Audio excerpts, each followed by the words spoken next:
بالوں کے ساتھ نقلی بال ملانا، عورتیں جیسے ملاتی ہیں. کہتے ہیں کہ کسی عورت کے لیے جائز نہیں کہ اپنے بالوں کی آرائش کے لیے کسی دوسرے انسان یا حیوان یا مصنوعی بال کو اپنے بالوں کے ساتھ جوڑے. یہ عمل حرام ہے کیونکہ اس عمل میں ایک طرح کا دھوکہ ہے.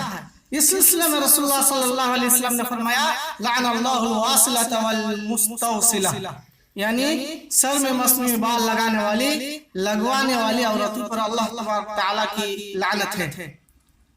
لیکن اگر کوئی عورت گنج پن کا شکار ہو تو شیخ ابن عثیمین اور عبداللہ الفوزان وغیرہ کا فتویٰ ہے کہ وہ عورت اپنے عیب کو چھپانے کے لیے مصنوعی بال استعمال کر سکتی ہے، کیونکہ عیبوں کو زائل کرنا یہ اسلام میں جائز ہے. لیکن کوئی اگر خوبصورتی کے لیے مصنوعی بال استعمال کرتی ہے تو ایسا کرنا ہرگز جائز نہیں.